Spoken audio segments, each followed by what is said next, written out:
ते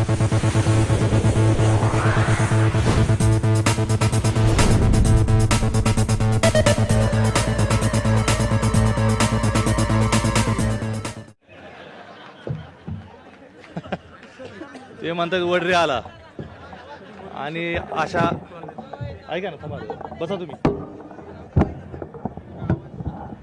नाही मागे घ्या हो मी मागे घेतलं होतं मागे घ्या. हे जरा म्हणजे फार गमतीशीरच आहे. मला अजिबात अपेक्षा नव्हती इकडं हे कार्यकर्ते उभारलेत म्हणून. आणि हा काय म्हणता बोलू होय बोलायचा प्रयत्न ह्याचा आवाज येत नाही काय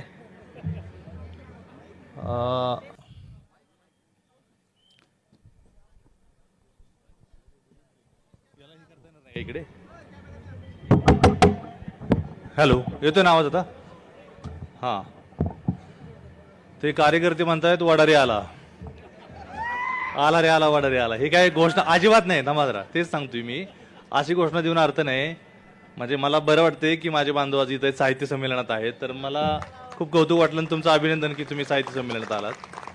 आणि या साहित्य संमेलनाचं जे वैशिष्ट्य आहे आता तुम्ही ठराव जे मांडले त्यातले सगळ्या चांगल्याच ठरावांना माझा सपोर्ट आहे. मी हात वर केला नाही पण कशाला हात वर नेमकं करायचं मला कळत नाही कारण की ते सगळ्यांच्या बाबतीत मी नीट विचार केलेला नाही. पण ज्या काही तुमच्या चांगल्या मागण्या आहेत ज्या माणूसपणाच्या मागण्या आहेत त्याला नेहमीच आपला हात वर असतो माझा हात वर असतो.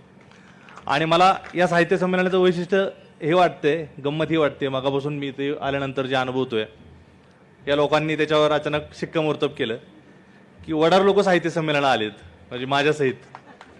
हे गंमत आहे. त्यातला अजून एक गंमत आहे की एक इथं बसलाय आणि पहिल्यांदाच आले असतील ह्याच्या आधी गेलता का साहित्य संमेलनाला कुठं म्हणजे आलेत. तर हे साहित्य संमेलनाचं वैशिष्ट्य आहे की अशी इतक्या विविध जातीची आजवर दगडखानीत रस्त्यांनी खडी फोडताना दिसणारी माणसं साहित्य संमेलनात यायला लागलीत विचार करायला लागलेत विचार ऐकायला लागलेत.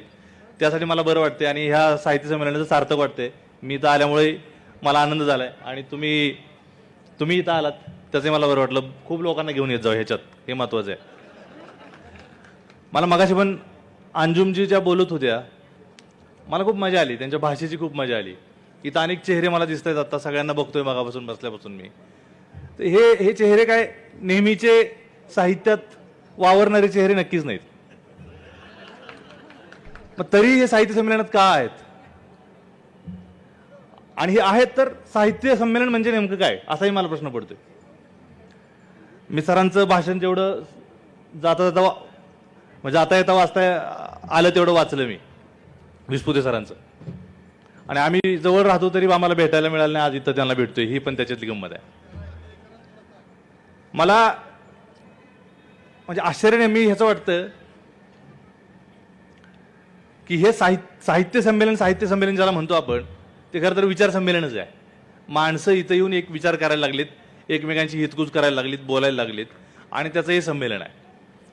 काही मंडळी साहित्य लिहित आहेत कविता लिहित आहेत काही आपल्या पुढे जाऊन आपण ज्या वाटेवर चालतोय त्या वाटेवरचे धोके आपल्याला सांगतायत त्या वाटेवरचा काय म्हणता येईल अजून मार्ग कसा असायला पाहिजे हे सांगतायत. आता रवीश कुमार जे बोलले त्याच्यातूनही ते कळतं. किंवा विस्पुते सरांचं जे भाषण आहे त्यांनी ते भाषण तुम्ही ऐकलंच असेल मी आता वाचलं.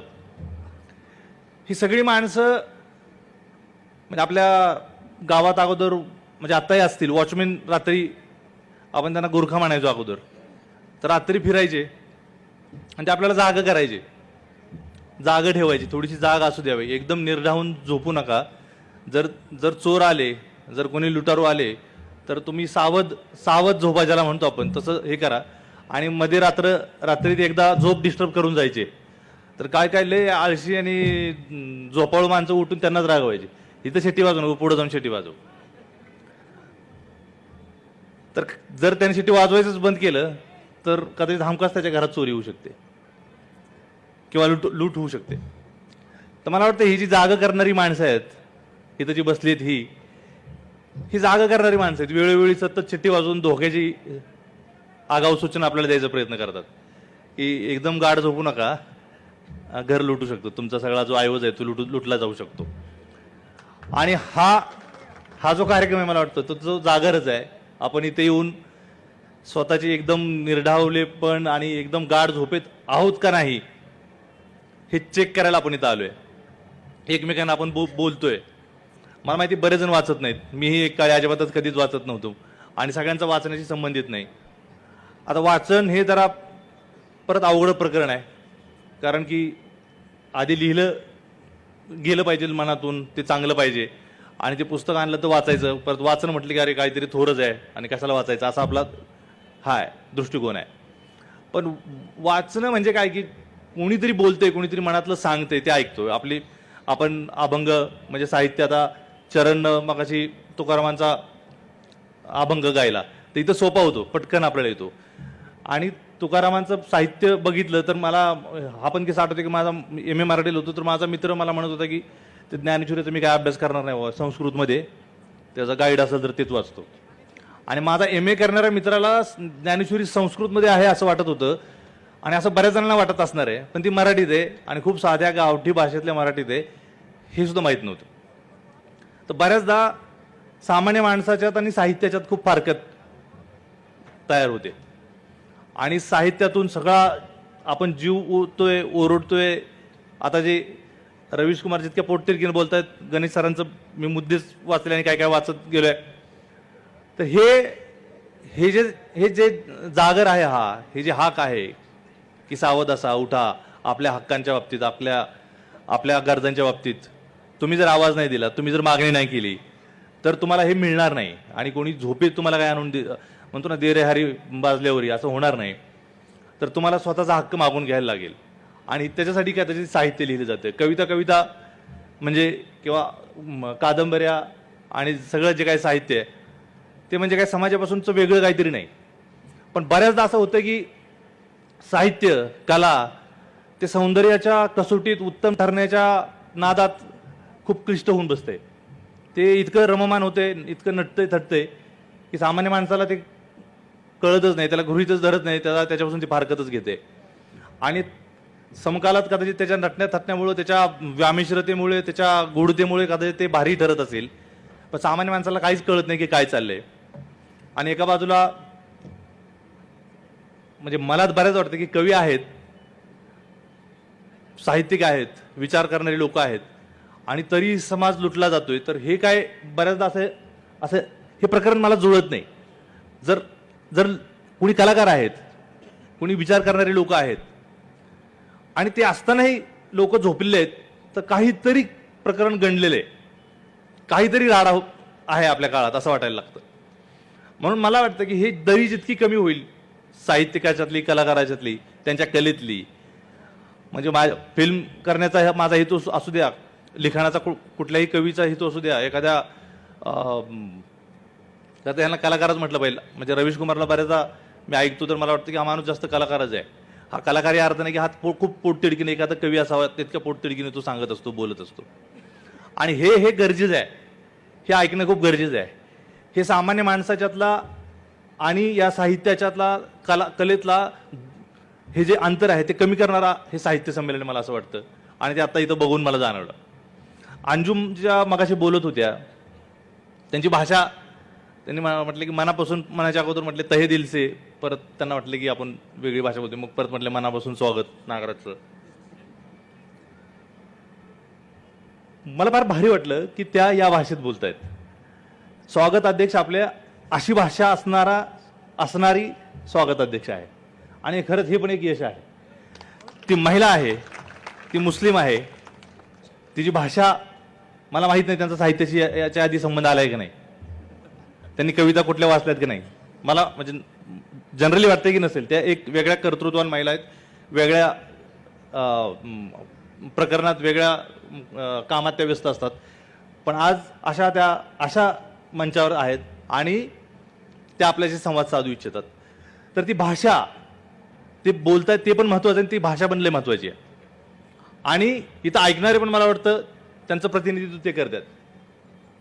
दुसरी गंमत म्हणजे काय वाटली, मी आल्यापासून अहमदभाई माझ्यासोबत आहेत आणि ते आमची व्यवस्था इकडून तिकडे जाणं वगैरे, आणि ते सांगतायत हे पण दृश्य खूप कमी वेळा मी बघतो की बायको एखाद्या कार्यक्रमाची स्वागत अध्यक्ष आहे, तिने सूत्र सांभाळलेली आहेत आणि नवरा मागचं जे म्हणतो ना किचन सांभाळतोय. हे खूप खूप खूप भारी दृश्य आहे. नाहीतर तुम्ही गेला की स्वागताला नवरा हात जोडून येतो आणि बायको हात चहा करत असते. म्हणजे नवरा हात जाऊन चहा सुद्धा आणत नाही, बायकोनच आणायचं. म्हणजे तिथं काय पडलेलं दिसलं तरी तो म्हणते हे जरा साफ करून घे, कारण की त्याला ते नवरे पण लय भारी वाटतं. तसंच असणं हे पण अडचणीत, आपल्या देशाच्या अडचणीत सुटायच्या असतील तर आधी मला वाटतं घरातल्या पण अडचणीत सुटायला पाहिजेत. आणि ते हे हे हे आत्ताचं उदाहरण बघून मला भारी वाटलं की बायको स्टेजवर बसलेली आहे, एका महत्वाची जबाबदारी ती सांभाळते आहे आणि नवरा स्टेजच्या मागे सूत्रधार आहे आणि आमची खातरदारी करतोय.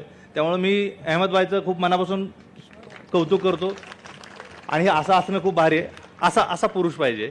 नाहीतर पुरुष म्हणजे मिशाला पिळ दिला आणि बायकोच्या पुढे पुढे पळायला, चालताना रस्त्यात सुद्धा ते बायकोच्या मागं चालत नाही. अगोदर त्याच्यावरनं भांडणं व्हायची. मला लहानपणी आठवते, आमच्या नात्यातली एकाची भांडणं झाली ती, आमची मंडळीत आहेत की नवरा बायकोचे का भांडणं, नवऱ्याने बायकोला का हाणलं, ही सारखी पुढंच पळते. म्हटलं हिला चालताना अक्कल नाही मला हिला. म्हणजे हे किती का दमानं चालला ना, बायकोने याच्या मागं चाललं पाहिजे ह्याची अशी इच्छा होती. मग जरा वेगात पळावं. बाई जर जरा फास्ट चालते तर जरा वेगात जावं. बरं पुढं मागं चालायची गरज नाही, सोबत चालाय की ते पण जमत नाही. तर मला वाटतं ही सोबत चालण्याची गरज आहे आणि प्रासंगी असं मागं राहायची गरज आहे पुरुषांनी. आणि पुरुष कसा असावा तर असा असावा, हे पण एक उदाहरण आहे. म्हणून मला या साहित्य संमेलनात साहित्यात जे काही घडतं ते आहेच, लिहिणारे काय आपण जे लिहितो ते आहेच. पण मला वाटतं तुमच्यापर्यंत जर आमचं आपण जे काही करतो ते जर नाही पोचलं तर त्याला काय अर्थ नाही. आम्ही आपलं ते कोंबड्यासारखं मोठ्यानं ओरडले बरं का, उठला तर उठला झोपला तिकडं म्हणून जर परत कार्यक्रम संपला तर तसं होणार नाही, व्हायला नाही पाहिजे. मला वाटतं की या हृदयाचा त्या हृदयाशी संवाद व्हायला पाहिजे. आणि कविता ज्याला आवडती त्याच्यापर्यंत कविता पोचली तर पोचली, उत्तमच. पण काय म्हणणं आहे त्या कवितेचं, तुकारामांचं काय म्हणणं आहे, हे आता सगळ्या जनसामान्यापर्यंत आहेत. म्हणून मला वाटतं महत्वाचं आहे. नाही तर आपण कविता आपणच लिहितो, आपल्याच छापून येते पेपरात आणि आपणच खुश होतो. तर ह्यानं जरा राडा होतोय काही की मला वाटतं. म्हणून मला वाटतं की कलात्मक पातळीवर माझं काम, माझी कला, माझी फिल्म, माझी कविता काय करते मला काही घेणं देणं नाही. ती माणसाच्या जगण्यात उतरते का नाही, त्यांना ती आपली वाटते का नाही, त्यांच्या जगण्यात त्याचा काय उपयोग होतोय का नाही, हे मला फार महत्वाचं वाटतंय.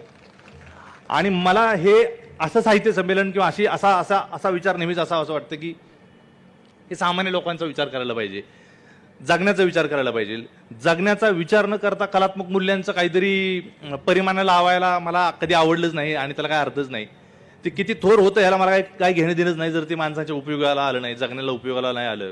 मला कधी कधी कवितेपेक्षा फ्रीज लय भारी वाटतो, कवितेपेक्षा वॉशिंग मशीन लय भारी वाटते. एखाद्या भारी कवितेपेक्षा वॉशिंग मशीन खरंच भारी वाटते, कारण की तिनं कपडे धुवायचं काम लय मोकळं केलंय. म्हणजे बायकांच्या हातून इतकं मोठं संकट हे केलंय. हे बल्ब ज्यांनी शोधले मला ते पण कविताच वाटते बऱ्याचदा. हे कवितेपेक्षा खतरनाक काम आहे हे. पण कला ही जगण्यात नाही उतरत तर त्याचा अर्थ नाही. इतक्या उपयोगाला आली पाहिजे की बॅटरीसारखी कविता माणसांनी त्यांच्या ह्या अंधारलेल्या जगात वापरायला पाहिजे तुमची. आणि मला वाटतं तुकारामांच्या ओळी तशाच आहेत की तुम्हाला सतत उजेड देत राहतात. तर तसं काहीतरी आपण लिहावं, तसं काहीतरी म्हणजे इतकं थोर लिहावं या अर्थानं म्हणत नाही, लोक उपयोगी लिहावं, आपलं किती चांगलं वाईट जाऊ द्या, पण मोठ्यानं जर हाक मारायची. आता एक कार्यकर्ते कोणतरी होते खूप जोरजोरात बोलत होते, मला वाटलं की आता काय भांडतायत काय की. पण आजच्या काळात विद्रोह म्हणजे विद्रोह नाही तर प्रेम करणं हाच विद्रोह आहे खरं तर. आणि आता भांडणं लय सोपं झालंय, रोजच भांडतायत लोक. आणि भांडण लागल्यावर एखादा शांत बसतो हा विद्रोह आहे. आणि ह्याला ताकद लागते. नाही तर आरेला कार्य म्हणायला काही ताकद लागत नाही, नाही का. गुंड्या सोडून छाती काढून पुढे जाणं ह्याला काही ताकद लागत नाही. मला बऱ्याचदा वाटतं की आता मी प्रतिमाजींचं पण असं म्हणजे पहिल्यांदा हे ऐकलं, एक जोश आला की भारी वाटतं महिलेचं. पण मला बऱ्याच वाटतं की तुमच्या इतकं शांत पुरुषाने व्हायची गरज आहे. तुम्ही पुरुषांसारखे होऊच नका असं. कारण की महिला इतक्या त्या आता म्हणले की आम्ही सोसणारे आहेत. अंजुमताई आणि तुम्ही दोघींनी हे सगळी मदार सांभाळलेली आहे आणि त्या म्हटले की आम्हाला बायकांना माहिती कसं सोसायचं. तर मला हे फार महत्वाचं वाटतंय की हे नेहमी आपण प्रस्थापित आणि विस्थापित आणि नाही का उच्च वर्ग नीच वर्ग स्त्री पुरुष ह्या सगळ्या लढाई करतो. पण मला ह्यात सगळ्यात आजच्या काळात मला जास्त महत्वाची वाटते स्त्री आणि पुरुषाचं जे काय आहे. कारण की स्त्रीकडे तसे संयमाचे प्रेमाचे जास्त गुण आहेत, आत्ताही शिल्लक आहेत, बाकी आहेत. आणि पुरुषाच्या भांडणात क्वचित एखादी स्त्री तेवढ्याच हिरीने उतरते, नाहीतर ती त्याला समजून सांगत असते की कशाला भांडतो म्हणून. नाहीतर बऱ्याचदा पुरुषच कारभार करतो. आणि मी मागावर म्हटलोय भांडणाची खुमखुमी पुरुषाला असते, पण नाव परत बाईचं घ्यायचं, हे जेव्हा भांडणं झाले म्हणून. म्हणजे महाभारत कोणामुळे घडलं? द्रौपदीमुळे घडलं. म्हणजे ह्यांचं काहीच नव्हतं त्याच्यात, हे आधी काहीच करत नव्हती तिथं, पण भांडं ह्याच्यामुळे झाले. म्हणून ही व्यवस्था तशी सगळ्या अर्थानं पुरुषी होऊन बसली आहे, खूप कट्टर होऊन बसली आहे, खूप विचित्री होऊन बसली आहे. विस्पुते सरांनी एक त्यात मुद्दा लिहिला की आपण आपल्यावर सर्व्हिलन्स सुरू आहे, आपल्याला बघितलं जाते, सतत आपल्यावर वॉच ठेवला जातोय. तुम्हाला हे सगळ्यांना माहिती की नाही काय की आपला मोबाईल आपला ऐकतोय, हे तुम्हाला माहिती का? तुम्हाला माहित म्हणजे बऱ्याच जणांना माहित असेल. आता जे बोलतोय ना आपण, तुम्ही जे बोलताय ते पण मोबाईल ऐकतोय म्हणजे ऐकतोय. तुम्ही गुगल सर्च करता ना, गुगल सर्च, ते गुगल सर्च करायची गरज नाही. तुम्ही गप्पा मारले की तुम्ही गुगल उघडले की पहिल्यांदा ते गुगल तुम्हाला दाखवते, कारण की तुम्ही आता बोलला होता मित्राशी. म्हणजे इतक्या प्रमाणात आपल्यावर देखरेख सुरू आहे. आता माणूस म्हणजे एक मोबाईल झालाय, मग त्या मोबाईलला ट्रॅक केलं की माणूस सापडला. आणि त्या मोबाईल म्हणजे आपल्याकडं जसं नळाची पाईपलाईन असते ना, आता हे कार्पोरेटर आहेत तुमच्या उदगीरमधून, जर इथून नळाची पाईपलाईन गेली सगळ्याच्या घरात, आणि मी जे मेन टाकी आहे त्याच्यात जर मिठाचं पोतं टाकून दिलं तर सगळ्याच्या पोटात मीठ जाणार. तसं मोबाईलच्या माध्यमातून मला वाटतं हे जे विष आहे हे सहज पेरू शकतो. एक व्हॉट्सअप, एक काहीतरी पोस्ट टाकली की पटकन सगळ्यांच्या डोक्यात जाऊन भिंते, आणि माणसं बिघडवणं, माणसांचे माथे भडकवणं एकदम सोपं झाले. आणि माणसं तेच म्हणते वाचायला, म्हणजे थेट तुकारामाशी माझा संबंध पाहिजे. आता इथं जे पुस्तकांची प्रदर्शनी आहे, तर माझी विनंती आहे तुम्हाला की घ्या. काल पुस्तक दिन होता वाटतं, काल का परवा. आता हे पुस्तक दिन वगैरे कशाला करतो त्याचं पण काही गणित कळत नाही. इतके असतात, rose day, Valentine day, father's day, mother day, सगळे डे आहेत. पण पुस्तक खूपच महत्त्वाचं आहे. पुस्तक डे हा रोजच असायला पाहिजे असं मला वाटतं, की पुस्तकं वाचली पाहिजेत. आणि तुम्ही साहित्य संमेलन करताय, मी सगळ्यांना जाऊन, आता मी मुंबईत खूप इम्प्रेस झालो. नवी मुंबईत एक स्मारक त्यांनी उभं केलं बाबासाहेबांच्या नावानं, आणि तिथं बाबासाहेबांचा पुतळा बिलकुल नाही आहे. म्हणजे बाबासाहेबांचं स्मारक आहे आणि बाबासाहेबांचा पुतळा नाही, हे पहिल्यांदा मला बघायला भेटलं आणि मला फार आनंद वाटला. नाहीतर पुतळा उभा करायचा, हात जोडायचे, निघून जायचं, आणि आपलं तेवढंच आहे. आपलं देणं काय लागतं तर हात जोडायचे, बाकीचा विचार काय करायची गरज आहे. बाबासाहेब जय भीम म्हणले की संपला विषय, काय आपण झालं, आपलं काम झालं. पण जय भीम म्हणताना किती जबाबदारी येते ते पण लय महत्त्वाचं आहे. आपण बाबासाहेबांचं जेव्हा नाव सांगतो तेव्हा मला वाटतं की प्रेमाचा वारसा आपल्याकडे आहे. बुद्धांचं जेव्हा नाव सांगतो तेव्हा करुणेचा वारसा आपल्याकडे आहे. आणि जो अत्यंत कारुण्यपूर्ण माणूस आहे, करुणेनं वागतो, त्यानं स्वतःला बुद्ध म्हणून घ्यावं. त्यानं शिवाजी महाराजांचं नाव घ्यावं की ज्यानं प्रजेची काळजी करता येईल. पण आता तसं आपण राहत नाही. आपण आपल्याच मार्गाने जातो, पण आपल्याला सोयीसाठी सगळे महापुरुषांचे फोटो लागतात. मला ह्याची फार म्हणजे बऱ्याचदा चिंता वाटते आणि खंतही वाटते. पण आनंद असा वाटतो की आत्ताही लोक साहित्य संमेलनाला जमतायत, हे मला असं वाटलं नव्हतं. नाहीतर ऑनलाईन सगळेच म्हणले असते तुम्ही करा, व्हॉट्सअपला पाठवून द्या, आम्ही बघतो. पण तुम्ही इथं आलायत म्हणजे काहीतरी मला माहित नाही, काहीतरी गोष्ट असेल की तुम्हाला इथं घेऊन आली आहे. कुठलंही साहित्य संमेलन असेल, आणि उदगीरमध्ये तर आता 2-2 साहित्य संमेलन होत आहेत. तर मला वाटतं खूप मोठा म्हणजे अचानक महापूर आलाय पुस्तकांचा, विचारांचा, ह्याचा. तरी जितकं शक्य तितकं भरायला पाहिजे. चांगलं वाईट स्वतःला कळायला पाहिजे. विवेकाचा काहीतरी एक पायाभरणी आपण करायला पाहिजे. आणि मला बऱ्याचदा होतं की अगोदर होतो, जरा लहान होतो त्यावेळेस काय सगळं एवढीच खुमखुमी होती की चला काय झालं, कोण मला काय बोललं की चल रे जरा बघून मारायला जाऊ त्याला, आणि मग आपल्या जवळची जातीतली मित्र वगैरे घेऊन जायचं आणि मारायचं. मला बऱ्याचदा वाटतं की खरं कुठं घेऊन जायचंय, काय करायचंय, तर तुम्ही काहीतरी प्रेमाचं करा, वाचायला जा, काहीतरी शांतीचं करा. समूहानं जमून अशी इतकी माणसं काहीतरी साहित्य संमेलन करतात, ही खरंच आजच्या काळातली एक युनिक गोष्ट आहे. आणि मला खूप खूप मनापासून वाटतंय की विद्रोह ज्याला म्हणतो ना, विद्रोह शब्द ऐकला की काहीतरी निगेटिव्ह वाटतंय, काहीतरी वाटतंय की आता रागानं द्वेषानं दगडफेक करायची आहे, कोणाला तरी नाही का कोणाचा तरी निषेधच करायचा आहे. मला नाही वाटत. मला वाटतं खरा विद्रोह आजच्या काळात फक्त प्रेम करणं आहे. मी प्रेम करतो, तू काही कर, तू द्वेष कर, तू दगड मार, मी प्रेम करतो, असं म्हणणंच विद्रोहाचं काम आहे. कारण की आता विद्रोहाचे म्हणजे इतक्या अशा विध्वंसक वातावरणात विद्रोहाची व्याख्या काय करायची, कारण त्यातच मिसळून जाऊ आपण मोठ्या घोषणा, सगळेच घोषणा. मी कधीतरी ऐकलं होतं कुठल्या तरी पुराणात की एका राजाच्या विरोधात मोर्चा काढला होता, तर तो राजाच त्याच्या विरोधात होता. तर तसं आज तुम्हालाच कळत नाही की तुम्ही कुठल्या बाजूने हे करायचं. आणि आज म्हणजे खूप संभ्रम निर्माण झालाय. मला एक कविता आठवते विनोद कुमार शुक्ल की ह्यांची असावी कदाचित नरेश सक्सेना माझा फार आवडता कवी आहे आणि नरेश सक्सेना असं नाव आहे कवीचं. आता उजेड आहे ना, मग लाईट जात होती, उजेड येत होता आणि आपल्याला दिसायचं अचानक बंद झालं. लाल रोशनी न होने का अंधेरा नीली रोशनी न होने के अंधेरे से अलग होता है. लाल रोशनी न होने का अंधेरा नीली रोशनी न होने के अंधेरे से अलग होता है. इसी तरह अंधेरा अंधेरे से अलग होता है. अंधार पण एक नसतो. अंधेरे को दोस्त बना लेना आसान है. अंधेरे को दोस्त बना लेना आसान है. उसे अपने पक्ष में भी किया जा सकता है. सिर्फ उस पर भरोसा नहीं किया जा सकता. भरोसा रोशनी पर तो हरगिज नहीं. अंधारावर नाही ठेवू शकत पण उजेडावर तर अजिबात नाही. भरोसा रोशनी पर तो हरगिज नहीं. हरी चीजें लाल रोशनी में काली नजर आती हैं. भरोसा रोशनी पर तो हरगिज नहीं. हरी चीजें लाल रोशनी में काली नजर आती हैं. दरअसल चीजें खुद कुछ कम शातिर नहीं होती. दरअसल ये सगळं सायन्स है. दरअसल चीजें खुद कुछ कम शातिर नहीं होती. वे उन रंगों की नहीं दिखती जिन्हें वो सौंख लेती है, बल्कि उन रंगों की दिखती है जिन्हें लौटा रही होती है. वे हमेशा अपने अस्वीकृति का रंग दिखाती हैं. औरों की क्या कहूं, औरों की क्या कहूं. मेरी बाईं आंख ही देखती है कुछ और, दाईं कुछ और देखती है. बायां पांव जाता है कहीं और, दायां कहीं और जाता है. पास आओ दोस्त, अलग करे सन्नाटे को सन्नाटे से, अंधेरे को अंधेरे से और नरेश को नरेश से. हे माणसातून, आपल्याच माणसातून एक आपला माणूस वेगळा करायला पाहिजे असं त्याचं म्हणणं आहे. मला ही कविता जेव्हा वाचली, मग कविता का, साहित्य का.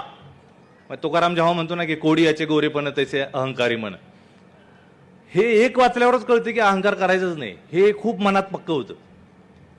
म्हणून तुकारामांसारखा माणूस पाहिजे आपल्याला सांगायला, समजून. आपलं कळत नाही ना, आजी आजोबा सांगतात की यार असं नको करू, पण आपटल्यावर 2-4 वेळा मग कळते की म्हातारी म्हणतो ती खरे.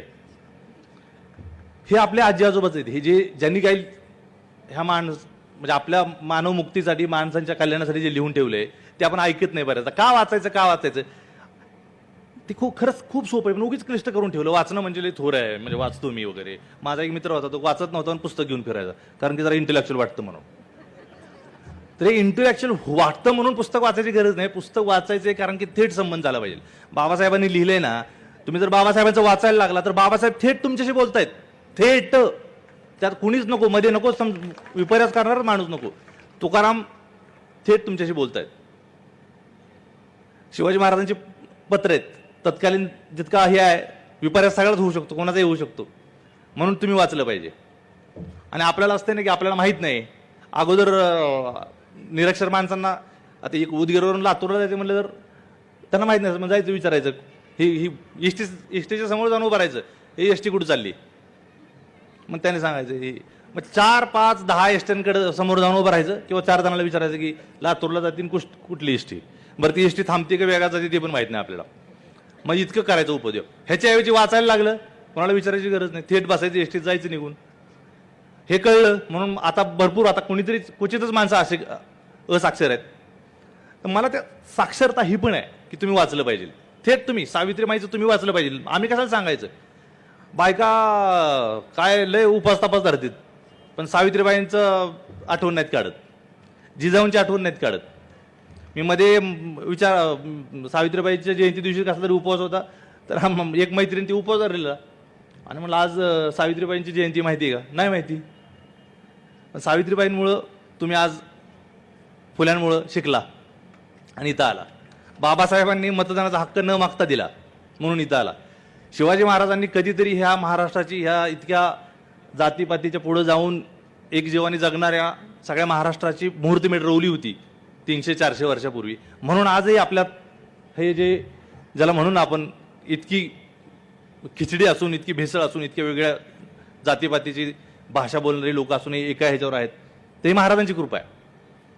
ह्या सगळ्या माणसांना मला वाटतं आपण थेट बोललं पाहिजे, आपण थेट वाचलं पाहिजे. अशा साहित्य संमेलनातून मला तरी ही ऊर्जा मिळते. मी आत्ता जाऊन पुस्तकं घेऊन आलो. मी आत्ताही विचारत होतो की मला पुस्तक घ्यायची, आणि मागं पडल्यासारखं वाटतं. मी आता बऱ्याच जण माझे मित्र आहेत, मी सर पुढे बसलेत, गोनरगर सर आहेत, प्रदीप आवटे आहेत, सरांचं पण कधी कधी फेसबुक चेक करतो. हे माणसं जे वाचतात ते फॉलो करतो. व आपण वाचायला पाहिजे, आपण अपडेट राहायला पाहिजे. आणि मी जर वाचलं नाही, मी जर स्वतः समजून नाही घेतलं, तर मला लई भीती वाटते की मी मागं पडलो पाहिजे. म्हणून ही जी माणसं आता इथं वडार आहेत, इथं सगळ्या जातीचे कायकाडी लिंगायत आहेत, सगळ्या जातीची माणसं आहेत. म्हणजे आपल्या ह्याच्यात इतकी थोर माणसं होऊन गेले, पण आपण वाचत नाही. त्याला काय अर्थ नाही.